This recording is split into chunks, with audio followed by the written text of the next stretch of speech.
Hey, my name is Joel, and I'm sorry, but my voice is not really up to snuff today. Not sure why, but I'm probably not going to talk too much. And frankly, there's a whole lot of audio in this video that I just want to go ahead and get to, but I am going to set it up for you. 3 years ago, I had 5 Acrolites. I am always buying and selling drums. And at one point 3 years ago, I literally had 5 Acrolites from really 4 major eras of Acrolite production. Had a 60s Acrolite, a 70s Acrolite, a late 80s Acrolite, and a mid 90s Acrolite, which are all pretty different drums. And in addition to that, I had a 1970 Acrolite, which kind of straddled the difference in production in that the shell looks like a 60s shell, but it had the hardware that was in the later 70s type Acrolite. So I had these 5 drums and I thought, it'd be really cool to do a shootout, set them up with the same heads and wires and the same tunings, and just see what the performance differences are between each drum. So I did that and went over to a buddy of mine's place actually to film and record it.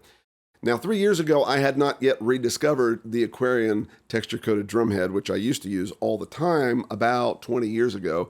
And then they got hard to get locally for some reason for a while. And so I just kept rolling with other brands. And 3 years ago, I was using Remo a lot. So I fit all 5 of these drums with Remo Ambassador coated for the batter and Ambassador snare side for the snare side. The snare wires are 20 strand World Max snares. So same wires, same heads on every drum. 3 different tunings. You're going to hear high tuning first through the drums chronologically in age, starting with the earliest.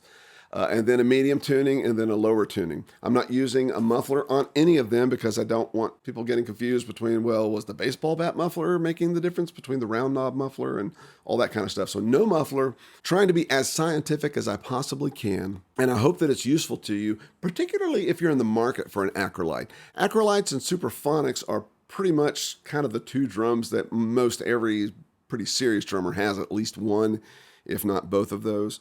The Superphonic remained relatively unchanged throughout its production, whereas the Acrolite has had some distinct eras, and there are some performance differences in my opinion.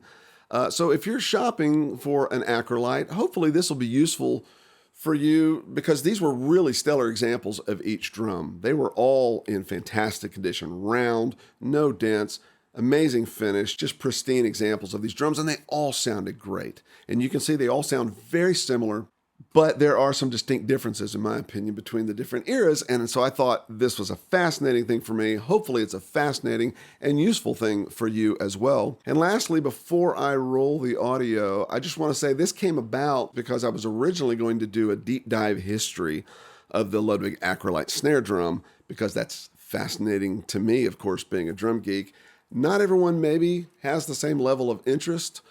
But if you do, if you'd like to see a video on the history of the Acrolite snare, would you let me know in the comments? It's one of those things that, I think some people will really find it fascinating, and some people may not care at all. I'll probably still do it anyway, but sooner than later, if it seems like some people actually want to know about that. But because I was thinking about the Acrolite, I remembered, wow, about 3 years ago, I actually did this comparison, actually did all this video and audio recording, and I never did anything with those assets. So I decided to go ahead and just do that this week. I think it'll be useful to people. I've not seen such a comprehensive comparison between the different Acrolites.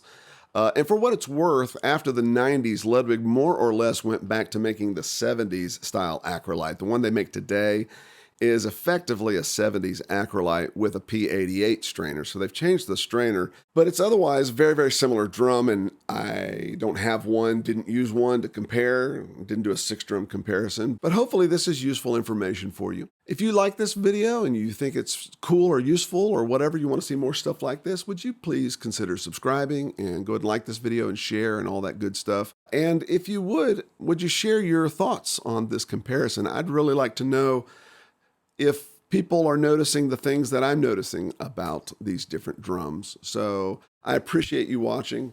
I hope you enjoy it, and I hope to see you next time. Thanks.